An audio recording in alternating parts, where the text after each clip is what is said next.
Welcome, everybody, to a very special Boxscore Geeks show. It was one of Patrick Minton's dreams to be on the Short Corner podcast. Right after he started his ill-gotten campaign to do that, the show was canceled. So we've tried to do the best we could, which is to bring the show to us. We've had Paul Shirley as a guest, and today we are so lucky to have Justin Halpern as a guest. Justin, thank you for being on. Give a shout-out so people who haven't heard your voice can hear it for the first time. Thanks for having me on, guys. I'm excited to talk NBA for the first time since I was canceled for Snooki. All right, I'm going to do quick intros first, and then we're going to just launch right into talking with Justin. So I'm Andres Alvarez, a.k.a. Nerd Numbers. All the dogs love me. Patrick, I love on the show that it's your dog now that makes the noise because it used to be mine. I'll be right back. All right. That was Patrick Minton and his dog, Whiskey. You can find Patrick as at NBA Geek. I think Patrick, I don't know. That's possible. That's really weird. Patrick could mute himself, but he walked away from the computer. All right. Our producer is Brian Foster. I want to say this is... Justin, this is for those of you watching. The show also started late, and it. So Justin, thanks. You're seeing it at our worst. So I love it. By the way, Patrick, in future, if you ever want to mute yourself, I think I got a new fuck that guy. You can. Could you believe this is like some random I don't know, CenturyLink? They want to do a survey, so you ring a door at a random house and there's this dog barking at you, like. Fucking go away. They just stand there for like 5 minutes until I finally open up the door and let my dog at them. And then they're like, oh, let's get out of here. I'm like, well, you could have fucking thought of that earlier. All right. Brian, want to say hey real quick? Brian Foster, Boxscore. Brian, by the way, Patrick, Skype does have a mute option if your dog keeps barking until it calms down. And then whatever. Oh, sorry. Yeah, I knew that. I should click that. I thought I did when I left. Sorry. All right. Brian. Auspicious start. I got nothing to say, Dre. Yeah, well, let's keep the show rolling. All right, so Justin, you did something I didn't think was possible, although given your resume, you guys, hopefully you can take some gentle ribbing about this, but given your resume, I guess it was to be expected, but you got a podcast canceled, which I didn't think was possible. I didn't know it was possible either. I thought as long as you had a microphone and internet, you could have a podcast. But we did. We were at Podcast One, and we were doing what we thought was okay numbers-wise. And then one day they just told us, hey, you're canceled. And I said the same thing. I was like, is that a thing? Can you cancel a podcast? And guess what? It is a thing. You can cancel a podcast when you're on somebody's network. And you and Paul joked, but I mean, between you two, Paul's been cut, said a lot of times, like the Hawks, who are, now in the playoffs, they've had a couple stories where Paul talked about having a 10-day contract in hand and then them yanking it at the last second. You've had several, prominent shows cut at this point. So I guess it was to be expected, but that was hilarious. This follow-up podcast probably ran longer than anything either one of us ever did. Oh, that's rough. And what I was going to say is when Steve Nash retired, I kind of went nuts on the internet because you and Paul had an interview with Steve Nash that actually had an advertisement for Daily Fantasy Sports. So highly pertinent advertisement, great interview, highly topical. Podcast One pulled all of your material off the net, which to me is meaningless. I mean, we host a podcast. I pay, I'll put this in quotes, a premium to host it on Libsyn, which I think is $5 to $20 a month, something like that. So it was remarkable to me that not only did they cancel you, they pulled all the material, which had to have been costing them pennies, and it was with relevant stuff that could have actually gotten them traffic. Yeah, if you know Paul at all, you know that Paul is not afraid to light fire to a bridge. And so when we got canceled, Paul wrote an email, which I thought for Paul was mild, but Podcast One, I think, didn't appreciate it. So they took down our archives, which was a bummer because we had some good interviews on there. We did an interview with Nash where I thought it was one of the better interviews with him. And we didn't, we had Harabalos on, and it was a good show. I love those interviews, even though Bob Voulgaris, I have such a love. I don't even hate. He's a funny one because we'll argue back and forth on times on Twitter. We're going to talk DeAndre Jordan later, and I posted this on a Friday night thinking it wasn't going to get any traffic, and then Bob retweeted it, and it got the most traffic we'd seen on like a Saturday. But I like that guy. But he actually on your podcast dissed Dave Barry a few times, which I We enjoyed. did, yeah. We've had Dave on a couple times.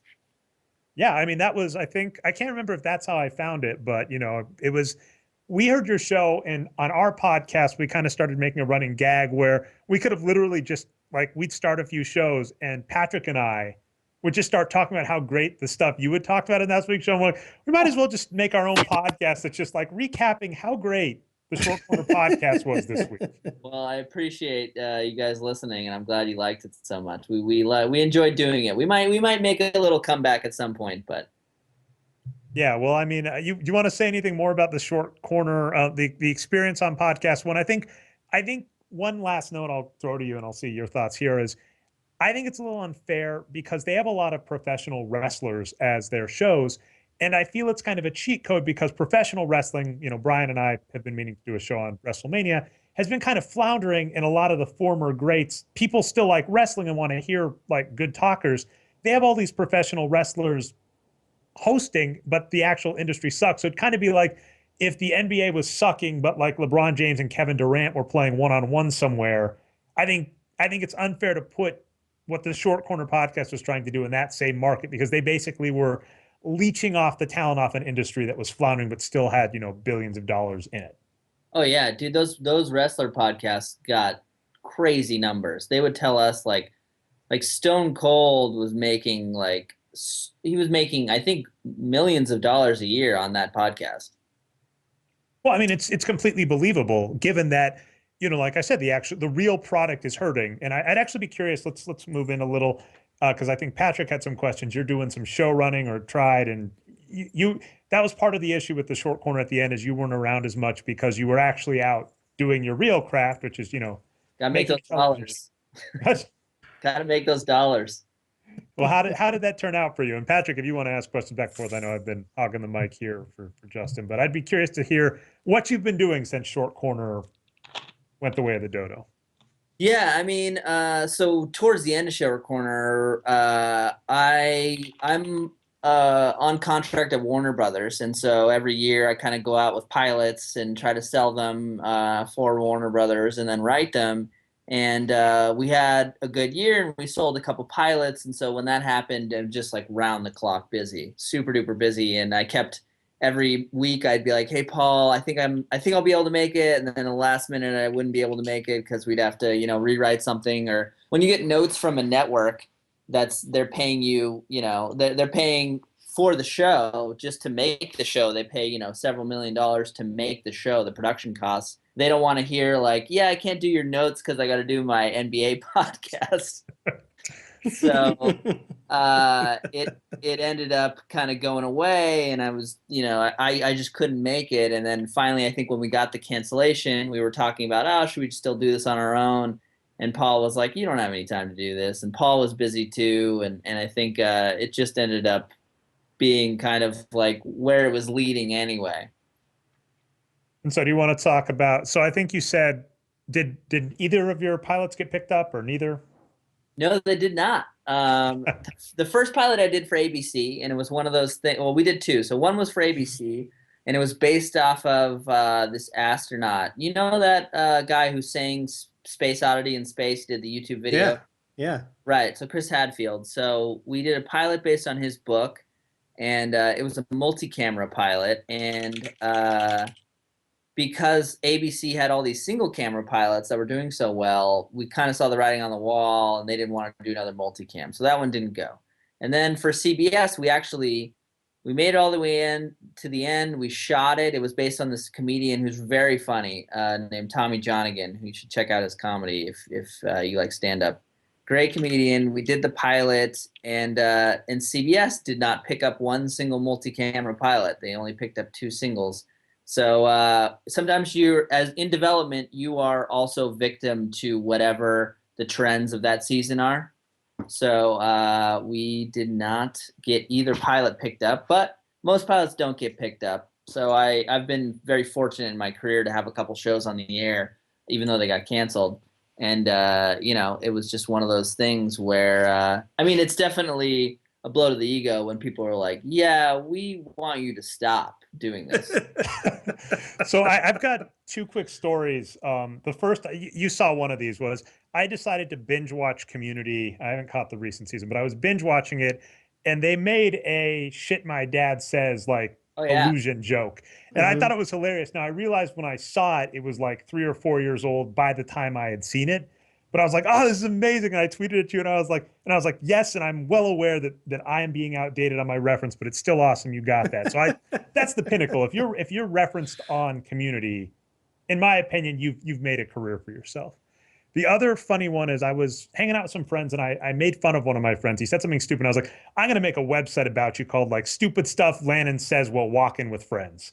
And someone was like, you could be like that one guy who did like the dad one. And I was like, he follows me on Twitter. Now, this should be the blow to the ego first. They said, who's the most famous person that follows you on Twitter? Which that should, hurt your ego. They didn't think you were enough. And I said, Mark Cuban. And they went, who? And so they knew you over Mark Cuban. So that's the hit you should take. Cuban. What? I said, eat shit, Mark Cuban. I don't know why he still likes us. We have a love-hate. We praise him one week, bash him the next. But those are my Justin Halpern stories about that stuff. Let's actually talk some hoops. Yay, basketball. Yeah, we were doing this pre-show, and you and Patrick, and actually Brian too, I'm the only one in this audience that hasn't hurt my shoulder really bad, so I can't relate. You were talking about Kevin Love. So we'll get to the Clippers in a second. I actually wanted to talk the Cavs, particularly because your producer on the short-lived Short Corner pod actually was a huge Cavs fan, and I would love to be ribbing them because they might make the finals, but they don't deserve to. No, I think the Cavs, I mean, even with Kevin Love, I feel like that team was like one of those teams like in the NCAA tournament who they get hot for 3 games and then they have one collapse because they're so dependent on basically just getting hot. I mean, if you look at like LeBron obviously is one of those guys who can carry a bunch of corpses to the finals. But I think in the case of this Cavs team, and especially with Kyrie, I feel like it's one of those things where if Kyrie is not shooting well or if he's not playing well, it almost doesn't matter how well LeBron's playing just solely because of the amount of time Kyrie needs to have the ball in his hands. And so for this Cavs team, I think Love created a little more space, even though he was not the player that they thought they were getting. He created space on the floor so that even when Kyrie was, having a rough night, he could still dish. And now I think if you watch those Cleveland games, well, I mean, what offense are they running? Like, what are they running? It's like Kyrie and LeBron they trade off. They take turns running the whole, like, I'll just take the ball in the middle of the floor and create something offense. Yeah, they remind me of 2011, or I guess no, the first year LeBron was in Miami, the first like 25 games, it was like, all right, Wade, your turn. Now, LeBron, it's your turn. And that's what their offense looks like right now. It's horrible. It's awful to watch. Well, one question I've got there, because you just said Love wasn't the player they thought they were getting. I really like, I'm going to keep coming back to Short Corner Podcast. We got you. But like you and Paul had an interesting perspective. And so like you've done a lot of TV. And I think something you mentioned on the show is like anybody in the industry kind of realizes that even if you had a failure, quote unquote, it's not really on you because there's so many moving pieces. And I feel Love wasn't the player they were expecting because they didn't use him the way that you should use Love. We've talked. Yeah, they didn't do any of the things with him that he's good at. Like they hired a player who's good at like 4 things, and they asked him to do like 2 of those things, and then a bunch of other random shit he's not good at. It's like, well, no wonder he's not the player you asked for. Well, it happens all the time in TV. In TV, you're putting together a cast, right? And you have 5 people in the cast, and you have a finite amount of time that show runs 22 minutes. So what we always hear as TV producers is we'll always hear like for instance on Surviving Jack, rest in peace.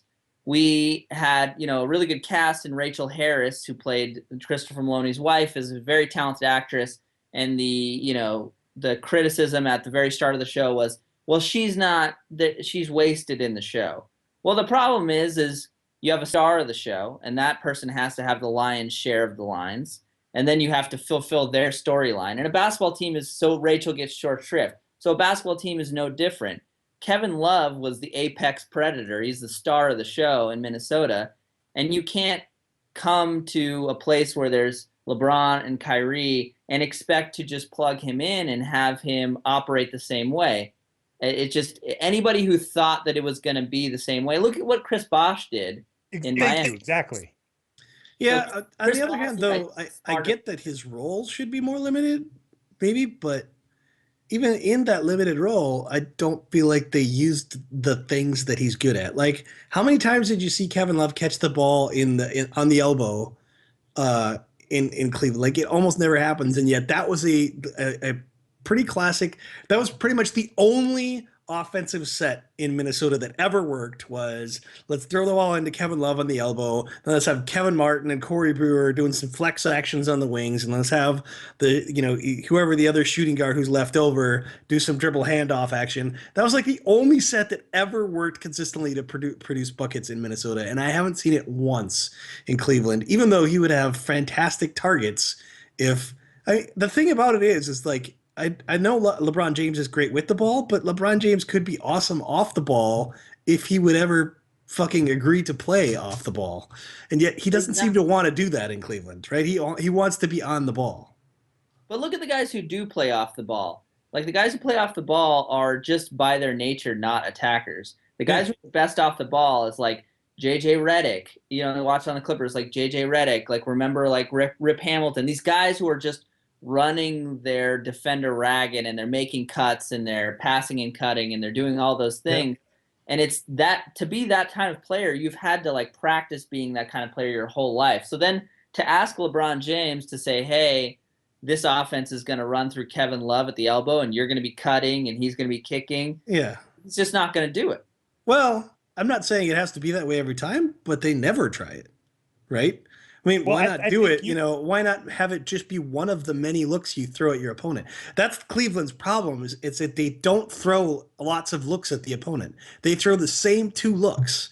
Sorry, it's 4 looks. It's LeBron from the left top of the key, or Kyrie from the left top of the key, or LeBron from the right top of the key, and Kyrie from the right top of the key. Those are the 4 looks they throw at opponents, and it's terrible. Here's why. Right? This is what I think, and this is where Paul and I had many disagreements on the short corner, is David Blatt, and now, I mean, it's pretty obvious, David Blatt doesn't have control of the team, right? He doesn't have full control. When he was hired, imagine if they had signed LeBron first before they'd hired a coach. Do you think he would have been the coach he picked? Yeah. I don't think so. So now you have a situation where David Blatt is hired first, then they get LeBron, and suddenly it's no longer David Blatt's team. So even if David Blatt is, I don't think you can tell whether he's good or not good, because he ultimately can't run that team. So if you have, say what you want about Phil Jackson and the offense he ran, and whether that's something you could run now, you have a player, you have a coach, when he walks in the locker room, it's his team. And I think with David Blatt, there's no way to institute any sort of offense other than, hey, LeBron, do you kind of want to do this? Can I sort of shove you in this direction? That's the best you can do. Yeah, but that says a lot about LeBron's coachability to me. I mean, But he's never been coachable. What's that? He's never been coachable. That's the thing. He has this image of being this like. Well, I don't know. I mean, Spoelstra was essentially a rookie. He was as close to a rookie coach as you can get when LeBron went there, right? Yeah. And he seems to have. Do you remember that first year? Well, it was all right. It wasn't nearly as bad as with David Blatt.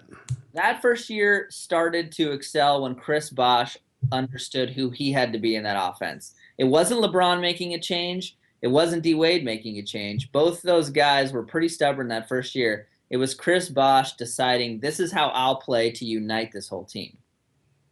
That's an interesting it's kind of rough too, because like as the numbers guys, this is one of those things that comes in is like Chris Bosh's numbers took a dive while he was on Miami, and it's like rough to what you're saying, because it's like part of Chris Bosh's game that made him so great is he was a really great shooter at the hoop. If you like, he's got the most perfect shot chart. If you look at him in Toronto, he's basically like bright red at the rim, really light until he gets far out. So he's a perfect shooter. He gets to Miami and he starts turning into a mid-range jumper. And that means that he basically said, probably next to LeBron, I'm the best person at the rim on this team, but I'll give up the rim to you and Wade. I'll just give it up. You guys can have it.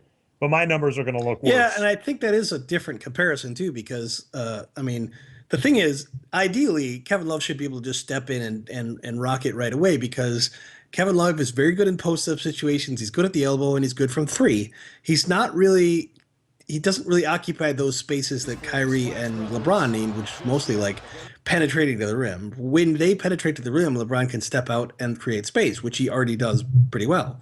Um, it it seemed like he's a better fit offensively than Bosch was right from the get go because I mean it's not like he was creating his own 3-point shot in Minnesota either, right? I mean, somebody was passing to him in Minnesota too. So that's just kind of a part of the game where you slot right in. I'm just going to stand here. I know how to get open when people penetrate, and then you'll pass me the ball, and then I'll shoot a 3-pointer.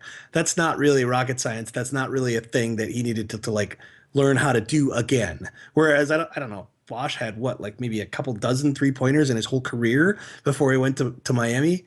And he was basically a guy who lived only at the rim, which obviously totally gets in the way of both Dwayne Wade and LeBron James because Wade doesn't really shoot outside at all, and the power of LeBron James' game has always been his ability to get to the rim and convert at an extremely high rate there.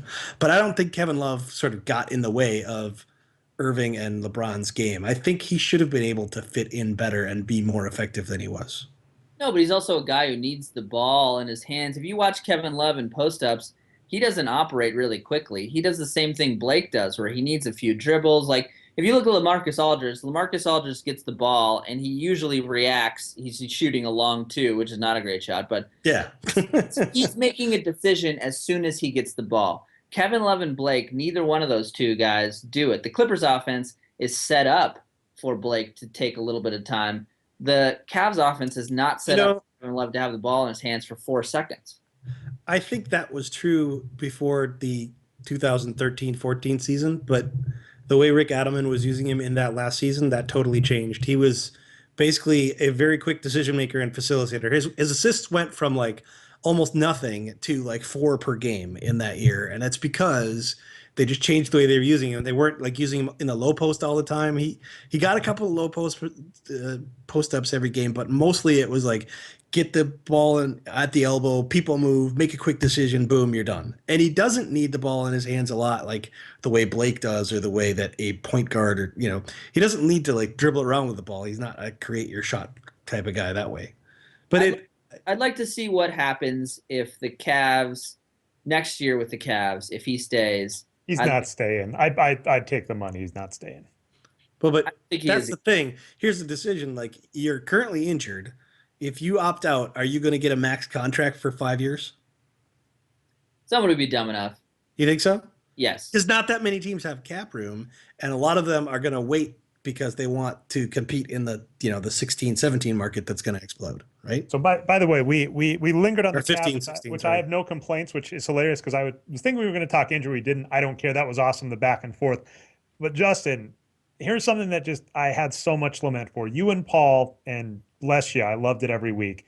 You bashed the Raptors every week, and you basically bashed DeRozan. You were like, this is not a good, Paul, if we were a better run show, we'd have clips of Paul saying, the Raptors just are not a good team.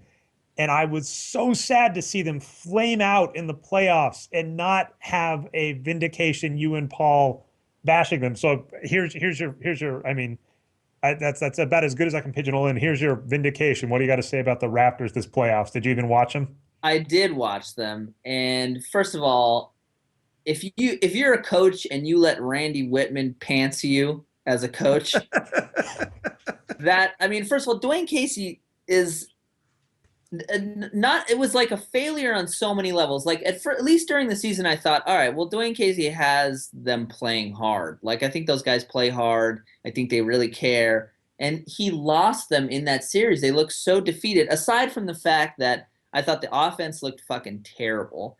I thought Kyle Lowry realized like way too early on, I'm going to have to do everything. He just went into, which I want to talk about Steph Curry in a little bit, but yes, he went into what Steph's doing right now, which is just trying to he's playing angry basketball. Like I always say this about Russell Westbrook and guys like that is sometimes Russell Westbrook plays basketball like basketball tried to fuck his wife. That's like he's playing like he's mad at the game, and I think that's just it takes you out of your game, and so I mean the Raptors kind of dissolved in every single way they could have dissolved, but all of those places that they did dissolve, I think during the season you could see where, oh, if this happens, this is going to completely fall apart. I think the Raptors have a lot of work to do. Yeah, and I strongly suspect that there's going to be a lot of movement there. All right. And yeah, I don't have clever segues, but we had, I had a very ambitious script here. I'm having to cut a bunch. We got to talk the Clippers. There's absolutely no way we can't talk the Clippers. I'm actually going to throw something forward because damn it, as awesome as your show was, this was one spot, and this is one of the few places of contention with myself and Bob Vulgaris too. I want to stress anybody that thinks I have beef with Vulgaris on the net, I probably hate you. I hate you as a stats person that doesn't know what you're talking about. Vulgaris, I have minor things that I disagree with. And for the most part, when you ask either of us, we're like, whatever. Okay. I love DeAndre Jordan. I wrote an article this year that said I thought he was MVP material. Everybody, including Patrick, gave me shit about this. It's the most no, wait. My shit was only because there was like Anthony Davis and everyone else. That was my shit. anyway, but that's the most crap I've ever had for a positive article. I get tons of crap for yelling at Kobe Bryant, but that's because Kobe Bryant fans. After you exit the show, I'm going to talk a little Kobe today too, Justin. But DeAndre Jordan, as a Clippers fan, do you still Haka Jordan just failed miserably? He put up like a 20-something and 14. He's averaging like 14 rebounds a game, and that's with Blake Griffin rebounding. Can you give him any respect? Can you give him any love? I mean, Paul is the one who would always shit on DeAndre. I love DeAndre. I've missed probably 10 minutes of the Clippers season this year. I've watched every single game, and this is one of those things where, you guys can actually probably argue this, but as just somebody who's watched the games, when he comes out of the game, if you're talking about MVP in a sense of what they mean specifically to that team and not best player, when DJ comes out of those games for the Clippers for any extended period of time, I mean, you saw it at the end of that Spurs game where the Spurs got all those offensive rebounds and the Clippers almost lost the game. Like, the whole court changes for the Clippers. Their defense is completely anchored by him. And here's the other thing, is that on defense, and you can't really see this when you're watching the game, but when you're there and you're close, you can hear it. DJ is giving assignments during the play to everyone on defense. Every single one on defense, including Chris Paul, listens to what DeAndre Jordan is saying during defensive sets. You can hear it. I hear it from my seats every single time. Nobody talks about it. He's constantly yelling out coverages, switches, who's doing what. And I've watched him for, all his whole career, and to go from a player who was like basically lost on the court when he first started playing, like didn't look like he knew how to play basketball at all. Yeah. The type of basketball he plays now is so smart, and my only gripe on him on defense is I think his one-on-one post defense is not great. But other than that, I think Draymond and Kawhi are actually better defenders, but just barely. Well, I mean, you even putting him in that category, because I've got no complaints. Like when Kawhi won Defensive Player of the Year, I went, he probably deserves it, but are you kidding me on Draymond Green? Like, I think everybody like watching that's like Marissa Tomei winning the Oscars, and everybody like looked at each other and was like, did they grab the wrong envelope? And then he said his name so wrong too that I think he just like grabbed the wrong envelope, couldn't pronounce it, and just like made a name up or something. Because I can't. I love him, but missing that many games and winning Defensive Player of the Year seemed he barely cracked 2,000 minutes, which is, I mean, it's nuts for somebody. But you put DeAndre that high is remarkable to me. And sorry, Patrick, didn't mean to cut you off. He means so much to that defense. And offensively, he obviously, there's not a play run for him the entire year. But I will say this is he opens up the floor for Chris because they're terrified of – you would see it. Chris would drive the lane, and people would back up into DeAndre to stop a lob. And it opens up that little fucking elbow 12-footer for Chris Paul, which is his game. And if you don't – when DeAndre's not – watch the game – when DeAndre's not in and Chris is there, and see how often Chris can still get that 12-footer. It's not as often because guys come out. It was exactly the same when he played with Tyson Chandler before Chandler's big injury in New Orleans. Like every game, it was like Chris Paul was just he would get 12-footers constantly because the defense was terrified of watching Chris Paul lob it to Tyson Chandler and have it go in. It's just, I mean, I say it over and over again. When you're a big, knowing how to use that open space to run to the rim at the right time, that is a skill. That's not just random luck. Like, if it were that easy, all of the 7 feet tall players in the NBA would be doing it. Like, just the fact that he only gets 5 or 6 dunks a game doesn't mean that's easy. And people always cut short. Like, we talk about offensive skill, they cut short that ability to play off the ball and to run to the rim. It's like there are lots of really tall guys who could catch a lob pass and dunk the ball. It's not that easy to time it right, to be there exactly when you need to be there based on when your teammates are penetrating. It's a really incredibly rare skill, and there's really only like 4 or 5 guys in the NBA that are as good as him. It's like Tyson Chandler, Brandon Wright, DeAndre Jordan, and a couple of other big guys are the only ones that are really, really good at that. I completely agree. All right, and Justin, this one. So Patrick doesn't like this comparison, but because I like, just repeating stuff, Patrick made this comparison on the show. He doesn't cop to it, and I agree with him. The basic comparison we made was Blake Griffin was like Vince Carter if you just looked at like their age curves, where they both started really hot, were amazing dunkers, and they both had this like stall in the 3rd or 4th year of their career. Now, Blake Griffin's, though, I think I was arguing last show, was likely injury. And if we're watching him in the playoffs, this performance, by the way, is like Larry Birdish. Like, I can't believe that it's possible that the Clippers may win a title and that I don't think Chris Paul is the favorite to get finals MVP. I think if they make it to the finals and win, I think Griffin's taking the finals MVP. You actually get to watch, like, what do you think about Blake Griffin's recent performance? Like you were even saying, like, his passing, like that team, his passing is remarkable and he does everything else. And he had this like lull, but he's come back.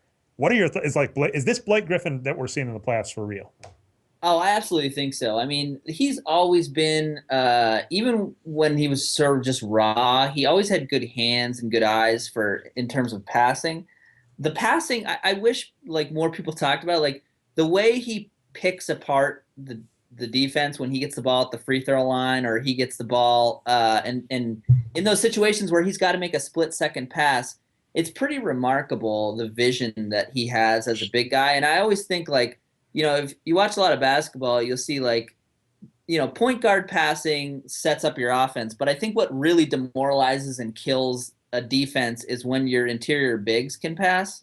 And, I read some crazy stat, and I can't remember exactly what it was, but it was saying, like, the lob combination of, guy who throws it to guy who catches it, like Blake to DeAndre was like number 4 in the league, which name me another fucking power forward who is throwing as many lobs as Blake Griffin is. I mean, it's amazing. And I think, the whole season, everybody was like, Blake's lost a step. Blake's not playing as explosive. Is Blake injured? Last year, when they were in the playoffs and they were in that series against OKC, you could see how beaten down all of their bodies were. Blake's body, Chris especially. And you could see all their quotes after each game would be like, I just got to get right. I'm not feeling right. And I knew leaving that series, we went to the game where they were eliminated against OKC, and I turned to my wife as I was leaving and I said, I bet you anything those guys take it much easier during the regular season next year because they want to be as healthy as they can going into this playoffs. It must kill them to know that their body can't do what they needed to do because they killed themselves in the regular season. And sure enough, Blake's firing off, basically bad shots, 20-footers all year, right? Low percentage shots, but they still had a great record, and he made it through the entire year without getting himself in a position where he was going to be hobbled in the playoffs. And damned if it's not paying off. I mean, I saw that.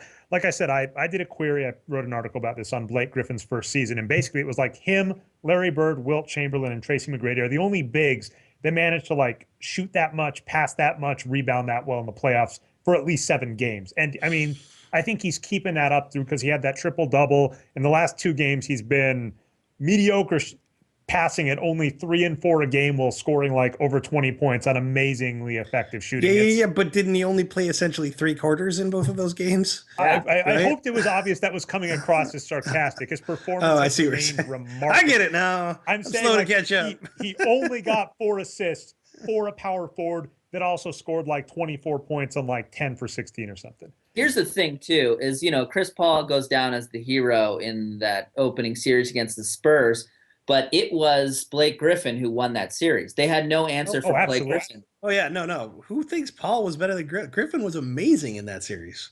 He was the He only. was like a triple-double machine. Yeah, he was the only matchup problem that Popovich could not solve. Yeah, I mean, was it game one where like Griffin basically posterized 4 different Spurs at 4 different times, Yeah. including Aaron Baines twice? I mean, no, I think he was amazing in that series. This leaves out a couple years, including probably some Larry Bird ones, which would qualify. But on Basketball Reference for the modern NBA, Blake Griffin is the only player with, like, I think it's 1984, 1985 on, to have back-to-back 20, 10, and 10 with points, assists, rebounds in the playoffs for a big ever. Like in the I'm actually really have. surprised Barkley never did it in '93. Yeah, I could give you that. Yeah. All right, so Justin, I definitely want to get to fuck that guy because we'd be remiss without that. But is there anything else you want to say about the playoffs? Oh, you said Steph Curry. So what did you want to say about Steph Curry? Oh, well, Steph Curry's my fuck that guy. Oh, okay. So do you want to just go straight Whoa, to fuck that guy? spoiler alert. Well, I just wanted to say one other thing before we get to the fuck that guy, and it's specifically about the Eastern Conference semis that are going on right now. Is people are talking about like, oh my God, it's amazing the resiliency of the Wizards. John Wall's out, and they're still playing hard, and this Cavs Bulls series, you cannot watch those Eastern Conference series and think that any of those teams are that good. There's no way. They're not good teams. I thought the Bulls, the whole year I was like, you know what, if Rose gets semi-right, the Bulls are a really good team that can contend. I don't think any Eastern Conference team could take the Spurs to 7 for sure. And I don't think any of them could take the Warriors to 6. And what about your Clippers? Where Where do you rank them there? Because by the way, the Clippers on the end of the season standings, if we look at point differential and strength of schedule, they're basically like just above the Spurs and a little below the Warriors. Same thing. I think the Clippers, I don't think any team could take the Clippers to 7. I still think the Warriors are going to win the whole thing, but I don't think any team in the East could take the Clippers to 7. Oh, definitely agreed. So this will be one of those years where it kind of feels like that year where Philadelphia went to the finals, and then I think they got trounced by was it the Lakers that year? I think it was the Lakers. Yeah. And it feels like the whole Eastern Conference, you're just like watching these losers knock each other out for the right to just get completely trounced by the Western Conference in the finals. Yeah. That's what and it smacks a lot, by the way, of like the Nets year. Because if you look back, the Nets made back-to-back finals, and they like didn't get 55 wins. It was basically Jason Kidd. Like you could almost view him as like a LeBron analog. This one superstar player willing this team in the playoffs to go up, against the West, where like the Spurs were just like, if the Spurs and Lakers were like, no. All right, so actually, I'm going to cheat on. So Paul, you spoiled your fuck that guy, but I'm actually going to give Patrick.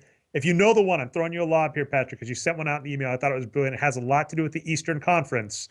Oh, yeah. You got a brilliant fuck that guy that you have to take. If you don't, I'm going to feel sad. Yeah, okay. So my fuck that guy is actually going to be a double team fuck that guy. I got 2 people, but it's for the same reason, so it counts. It's okay. My fuck that guy is to Derrick Rose and Paul Pierce, because both of them hit like incredible game winners to win their to win game 3 of their respective series, right? And it's like, well, both of them were these crazy shots where it took a lot of talent to get that shot off and make that game winner, and all the credit to them. But both of them, after the shot went in, they're both like celebrating. They're like, yeah, like the Derrick Rose's celebration where he's just all like, and then the Paul Pearson, like that vine where he's talking about how he's the truth, and I'm looking at it, I'm like, but you fucking missed the shot. I mean, yeah, I know the shot went in, it went off the glass, but You fucking missed. Like, if you missed the shot, you should not be celebrating like, oh yeah, I'm badass. We're badass. We're going to the finals. Yeah, we rock it. That's the truth. You should be like Michael Jordan in 93 after he hit like that 7th three-pointer in a row where you're just like, sorry, I guess I'm awesome. Sorry about that. That would be a cool like celebration. But to be like, oh yeah, I totally call bank on that motherfucker after you hit the hit the winning shot is I'm sorry, that just reeks of like Actually, I do got to right there. give Paul Pierce that was really clever banter where they said, "Did you call bank?" and he said, "I called game." That was I got to give that to him. That was pretty good. I'm sorry, that still qualifies as a fuck that guy. Fuck those guys. All right, and I realized. Oh, go ahead. And you know, fuck that guy can be both bad and good. So let's just put it in this category, right? Because I mean, hitting a game-winning shot in the NBA playoffs is awesome, but posing about it afterwards as if you called bank when you just got lucky is not awesome. So you get kind of a mixed fuck that guy from me. Just see this mixed fuck that guy. And I realized I forgot to actually do a proper intro. I apologize for this. But Fuck That Guy is a segment from the Short Corner podcast where basically you're the creator, Justin. You were kind enough to let us have it, so to speak, and we really appreciate that. You know, it's kind of like grabbing a player off an ABA roster after the ABA went under. But anyway, basically it's, you know, you say, fuck that guy to somebody, usually a sports person, either possibly for being horrible or even for being really good. And that's what Patrick, you've done the blend of both. So we've already spoiled yours, but I want to hear your justification, Justin. So here's my fuck that guy. Here's why Steph Curry is my fuck that guy. Going into the series with the Grizzlies, you had to know that the Grizzlies were going to play physical. That they were going, and from game one, every chance they got, they would bump Steph, they'd push Steph. Steph would get hit a little harder when he went into the lane on timeouts. They'd walk past him and they'd hit him. They were just basically bullying him. It was not even really basketball anymore. It was just, I'm going to physically let this guy know that I don't respect him in any way, right? And it's what Chris Paul did to Steph last year in the first round. And because it happened last year in the first round where Chris Paul was essentially just bullying Steph Curry every chance he got, I thought this year Steph was going to know, all right, this is what's going to happen. And either someone on my team is going to step up for me and make a statement physically, or I'm just not going to let it bother me. I'm just going to play my game. And he is so taken out of the game when people get physical with him that it disappoints me as a basketball fan because he's such a fun player to watch. And his reaction to being bullied is he either tries so hard to make them look stupid on defense when he's on offense that he forces not good shots, or he basically plays. He basically has the reaction of a kid in school who's being bullied, which is to kind of withdraw and decide, you know what, I don't want to take part in this. And I can't believe that somebody like Draymond Green, who essentially is supposed to be the heart of the team and the physical sort of enforcer on the team, that no one has said, you know what, we're not going to let people do this to Steph Curry. Because it used to happen to Blake when Chris Paul first came to the Lakers to the Clippers. This is what people were doing to Blake. They were just hammering him every time he came down the lane. And then Matt Barnes basically decided, all right, I'm going to accept some fines and I'm going to make sure this doesn't happen. And it doesn't happen as much. And Blake doesn't allow it to happen as much. And even now when it happens, he doesn't let it affect him. And so it's disappointing for me to see Steph Curry, who's such a fun player to watch, to see him taken out of his game because of non-basketball plays. Yeah, it's interesting you say that because if I were Steve Kerr, the guy I'd be telling them to pull the enforcer move on would be Tony Allen. I'd be sending Klay Thompson around all kinds of screens, and I would be telling all the screeners, try and get as much elbow, knee, shoulder action as you possibly can into every goddamn pick you set for Tony Allen. Like, I'd just be basically saying sweep the leg about Tony Allen, right? Like, just, I mean, make that guy suffer, like... Here's the biggest problem. Because Tony Allen beats up on Klay Thompson a lot, and it's fair physical, but it's really physical, right? And here's the thing: is that I think Steve Kerr is a good coach, and I think he can be a great coach at times. I think he's good, but that team 100% has Steve Kerr's personality. And Steve Kerr's personality is finesse and movement and not mixing it up. And But so, this is the same guy who in a practice like walked over to Michael Jordan and punched him in the jaw to like stand up to the bully. but That was like that whole story, the lead up to that story is he'd been tortured by Jordan endlessly. It was like it took basically Jordan ruining his entire life for him to stand up for himself. And so that's the thing. Are the Warriors going to get to that point in this series where they say, you know what, it's enough. I'm not going to let you do this anymore to our star player, or are they just going to let themselves be bullied out of the building? yeah, I hope it's not, weird. because this, by the way, another, like, as we are the stats crowd or whatever, this is the best team in the history of the NBA, and every other team except for the 72 Bucks that did like proportionally as well went on to win the finals. The Bucks didn't because they lost to the 72 Lakers, who were in the same bin of like elite teams. So like I feel kind of bad for the Warriors because they've got, you know, if you're talking advanced stats, like this is the team that like no team has not won the finals performing this well. And with how bad the East is, if the Warriors don't win the finals, it will be a disappointment. And I usually hate that. Yeah. I usually hate that criticism. I'm usually so staunchly against it. But when the Clippers and the Spurs are arguably two of the best teams in the history of the NBA, if you look at their point differential, if the Warriors are blowing that away and they don't win a finals, that'll be Yeah, bad. what's interesting is this is kind of like a window of opportunity year for the West because the conference alignments could change next year. A couple superstars could change hands next year. There could be all kinds of reasons the East might be better or the general road to the playoffs might be harder next year. And so if you're a West team, it's like all I gotta do is make it to the finals and then I'm good. So it's a really big opportunity for all four teams that are still here. I Like, still think that the Warriors are going to win the championship because I think of what Dre, of what you were saying is people kept talking about how good the West was all year. And then they were just like, they'd kind of add on at the end of that. And the Warriors are, number one in the West and having a great season. It's like, no. The Warriors had one of the best seasons ever in one of the best conferences ever. yeah. They're a historically good team. And I just think that I think if they play the Clippers, they're going to beat the Clippers in 6 because I think they play a similar style of game as the Clippers, and the Clippers just don't play that style as well. And I think if they play anybody other than the Bulls in the East, I think they'll sweep in 4 games. I also think right now that the Clippers. Sorry, I'm echoing a little bit. The Clippers are doing a good job right now because they have sort of an injured Chris Paul, but the Rockets really don't have a point guard who can totally abuse him. They can totally take advantage of the fact that he's hobbled a little bit right now. Whereas for obvious reasons, the Warriors have, they have 2 players that can totally take advantage of it if Chris Paul is injured and can't really play defense the way he, traditionally has throughout the year. Let me ask you guys a question before I go. This is a question for you guys as numbers guys. How do you feel about Daryl Morey?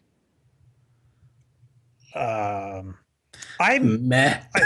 Well, so here's the thing. The issue I have, and I feel there's 2 parts. So I'm going to ramble on for a bit. First is I feel the NBA is a lot like television, and I that's why I really liked your perspective because I feel there's a lot of stuff out of your control that goes on behind the scenes that you can't know about, like star players not getting along. So you've constructed this great team, but the stars don't get along, so you got to trade one, or the owner says you're not allowed to spend money or whatever. So in that regard, I think it's harder to judge GMs. But I think in the last couple of years as a numbers guy, I've kind of just become very disheartened with the idea of like the Moneyball revolution, because even the best teams, even the most savvy, and I would count Houston as one of those teams, still doesn't seem to fully have it. And I think Daryl Morey is a much better GM than I think 90% of the GMs in the NBA. And I think he's done a really good job.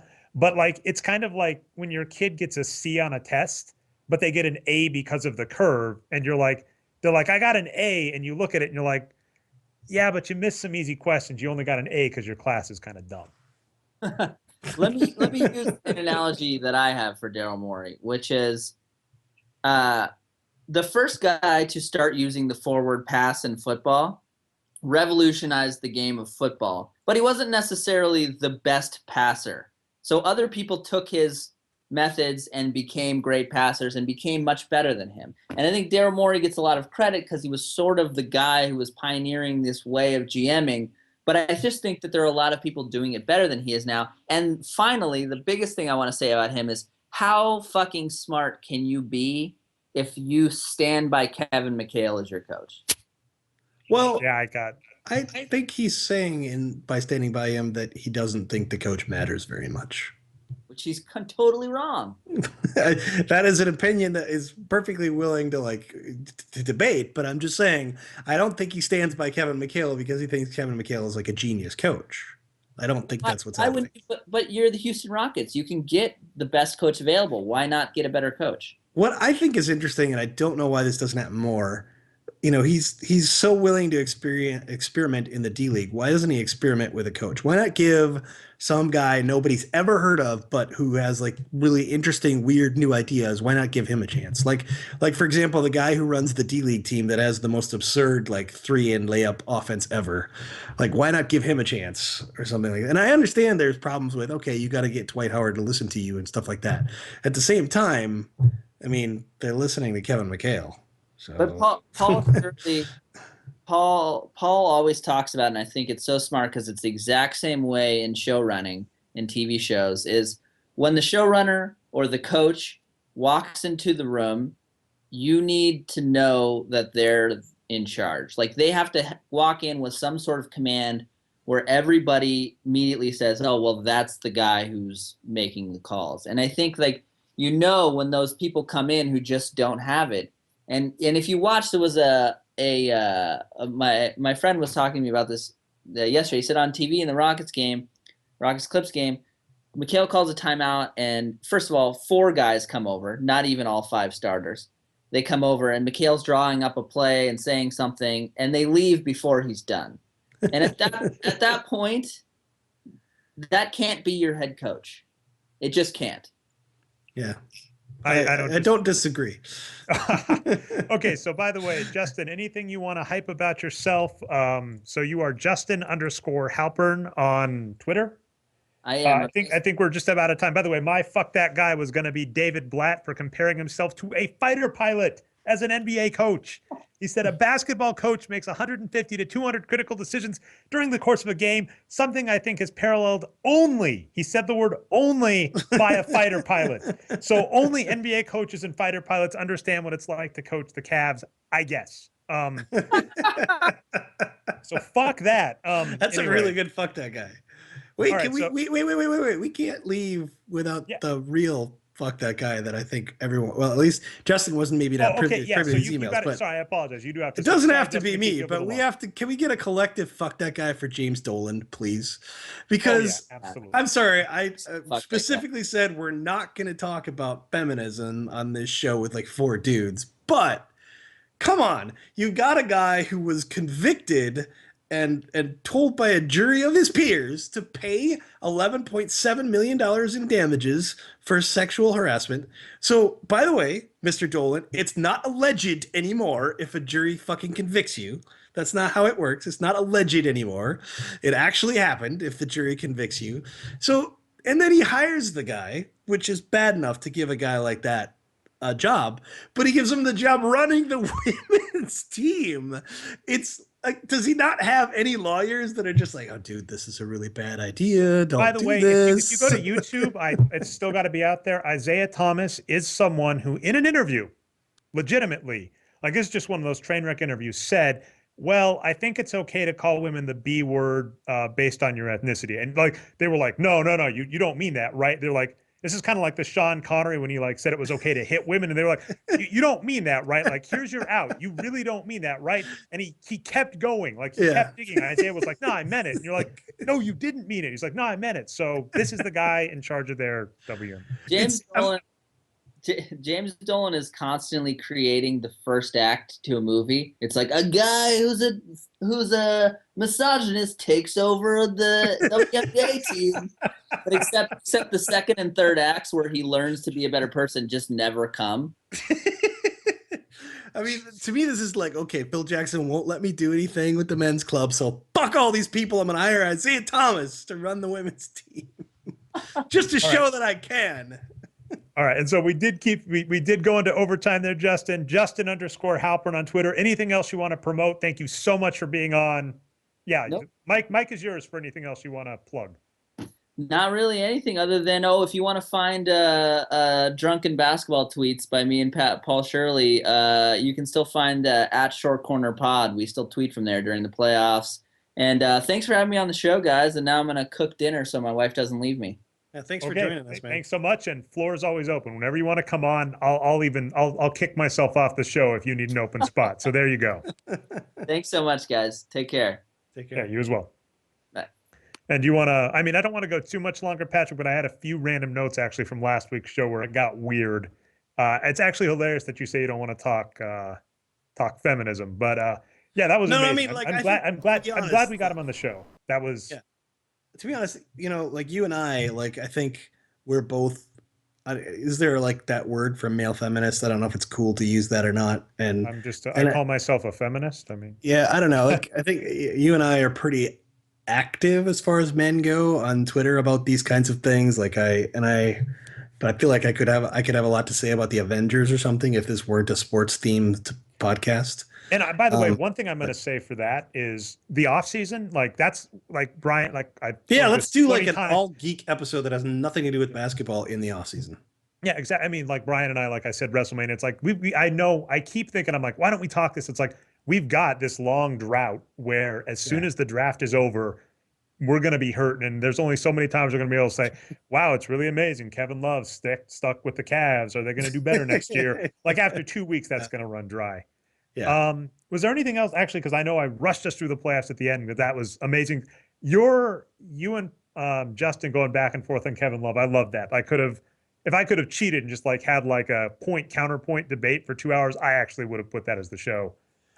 Yeah, I was tempted to actually make LeBron James my fuck that guy because it's like, just because you're the best player in basketball doesn't mean you have to start every play dribbling from like the top corner key.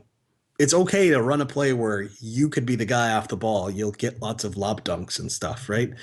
And also because of all this hubbub about him and the last shot, like I'm just amazed at like how he's not getting like any grief from anybody. Like all of the media are like, oh yeah. David Blatt was such an idiot to do it that way, blah, blah, blah, blah, blah. Now, leaving aside the question of whether Blatt was an idiot to draw up a play where LeBron was the inbounder, because first of all, let's remember LeBron is a really good passer. So it's not really the worst idea in the world to make him an inbounder.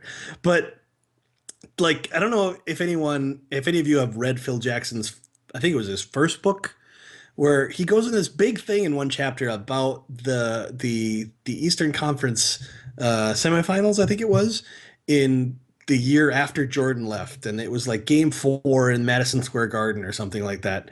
And it was a tie game, and Phil Jackson drew up a play where Tony Kukoc would shoot the last shot instead of Pippen. And Pippen got like outraged. He was pissed off. So Phil Jackson said, oh, fine, sit your ass down. And he ran the last play without Pippen even on the floor. And Tony Kukoc hit the game winner. And Pippen was like, or Phil Jackson talked about how like that was just kind of one of those things that's like just bad karma, and teammates don't do that to each other where they like get outraged about whose job is what. That's not how teams should work. And I got to take David Blatt's side on this. Like, okay, you drew up a play. It should be LeBron James' job as a player to play it that way. And if it's wrong, then Blatt's going to get plenty of criticism from the media. You don't really need to go out there and say, no, I'm just going to audible that. I'm going to do it the way I want to do it. Because, and let's remember, Scottie Pippen at the time, Michael Jordan had retired. Scottie Pippen was the star of that team when he did that, right? And yet, pretty much everybody agreed with Phil Jackson. Yeah, Scottie Pippen was being this unbelievable big baby about it. And yet, we're totally okay with the fact that LeBron James was this big fucking baby about the fact that he wasn't called on to take that last shot. Even though, and let's also put this in perspective, LeBron James had a fucking awful game, right? He had one of those more field goal attempts than points games. Let's not forget that. It is always hilarious, by the way, when he had a game so bad. So like this can happen, right? You could come up to me with Steph Curry and say, Steph Curry went 13 for 28 from the field, or not 28, maybe 13 for 25. And I'm like, Or actually, no, 13 for 28 works. You're like, he went 13 for 28 from the field. That sounds horrible. And then you go, oh, by the way, he made 10 threes and got to the line 5 times. So he got 40 points on 28 shots. Yeah. Amazing, right? LeBron James shot 10 for 30, which means even if every single one of those shots was a 3, he was still below average. Yeah, he had a terrible game. Yeah, he hit the game winner, but he had a terrible game. So I think it's actually perfectly fucking ordinary. And if David Blatt had been any coach with like any kind of like pull or credibility to say, LeBron, man, it is not your night, but you're a really good passer, so you're going to pass the ball. We're going to try to get a shot. That would have been a perfectly acceptable thing to do. But LeBron fucking James, because he still lives in high school, this is pretty much LeBron's thing. He still thinks it's high school. He likes to surround himself with all his high school friends, and everything's like high school, right? He can't do that. He has to be the guy taking the shot. And yeah, he hit the shot, but it still was a petulant thing to be like, no, I'm going to ignore my coach. We're just going to do what I want instead. And I can understand if you think David Blatt was stupid, that's fine. That's a totally legitimate opinion. But to basically, everybody is putting this big halo on LeBron and saying, yeah, he saved David Blatt from making a mistake by doing that. No. LeBron James was being a big fucking baby, and it just happened to turn out because he hit the game-winning shot. I mean, there's no two ways of putting this. And again, this has nothing to do with whether or not Blatt made the right decision there or not.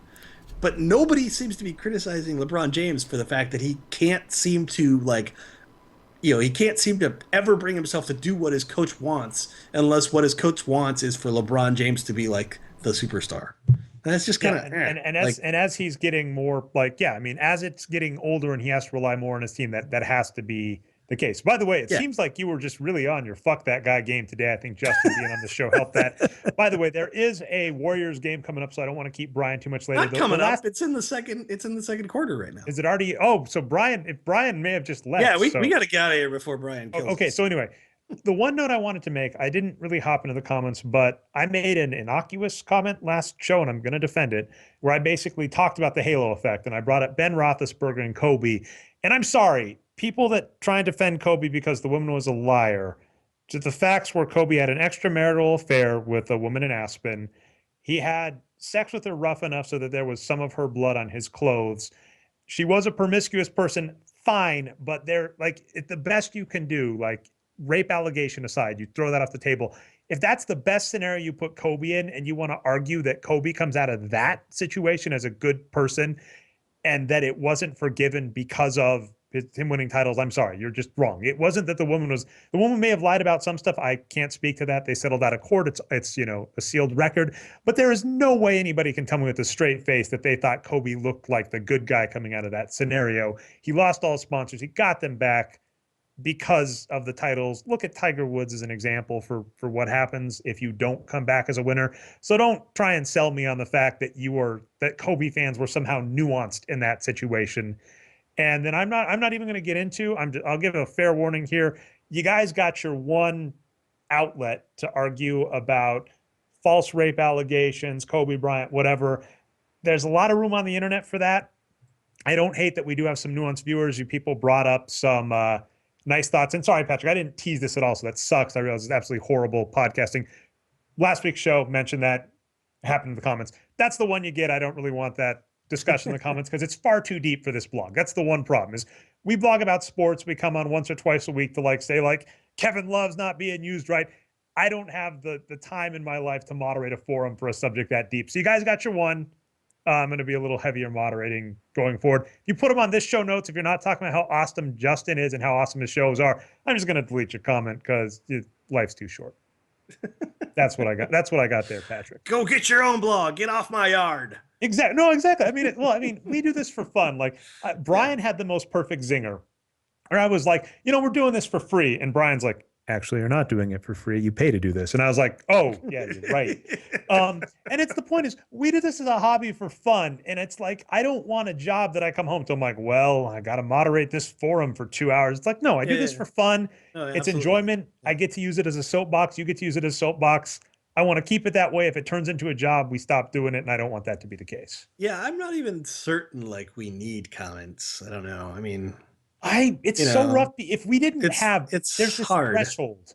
Yeah, Here's the it's threshold. You guys are too good. Some of you commenters are too damn good. yeah, and that's you didn't exactly it. We have some exist. guys who give us great feedback, and they're totally worth it, and I love them. Uh, but yeah, I don't know. Maybe we should have a forum instead of a comment section. I'm not But I don't sure. want to moderate. So I mean, I'm Hey, okay with this. I gave you 10-1 that Brian's not actually producing at all, and he's sitting in front of his TV watching the game right now. So maybe we should just. Yeah, It's let's 61 to 44 currently, Patrick. But But I'm not watching on TV. Memphis is up Yeah. 61 to 44. Your Warriors are out of it. The other way around, fortunately. Fortunately. Okay, so Let me guess. Stephen Curry is like, 6 for 10 from 3-point land or something like that. I haven't been following that closely, but the real perfect zinger is I don't think LeBron was being a big baby by making that shot at the end of the game. Glenn Davis would have missed that 100% of the time. That's all I got. Well, but would Kyrie Irving have missed it? Would He was J.R. making a Smith big have missed it? pun. He was making a big baby pun. That's the second one you've missed, Patrick. Oh no! All right, well, let's Oh, wrap up. no. Shout out, easy one, Justin Halpern, obviously, from all of us. Anybody else want? I don't even care. We had such a long fuck that guy, and we did positive and negative. I'm okay to. I don't. You know what? I'm gonna give a shout out to poor Mr. Josh Whedon. I'm sorry you had to quit Twitter. I thought the fans were overly cruel to you. I give my shout out to you. This sounds kind of mean on that, but that's like Dave Barry's an interesting person where I'll try and bug him to like be on the podcast sometimes. He's like, I'm busy doing all this stuff. And it's like, on the one hand, I'm like, come on, blog. And on the other hand, I'm like, it is better for Dave Barry's career and probably the world at large if you look at some of his Time pieces, his Atlantic pieces that are more thought out than, the quick blog blurbs he used to put up when we started reading Wages of Wins. Yeah. I think Joss Whedon being off the Avengers and off Twitter, we might see something like this is the guy that made Dr. Horrible's sing along blog, which is one of the greatest things Right. ever.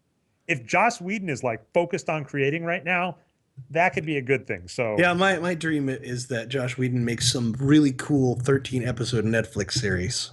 oh man, if you're That'd be Netflix, awesome. just give him the money, whatever he wants Yeah. to do. If he's like, Just let him do it, man. yeah, no constraint. All right, so yeah, I'll agree with that one. All right, so anyway, that's our show. Hope you enjoyed it.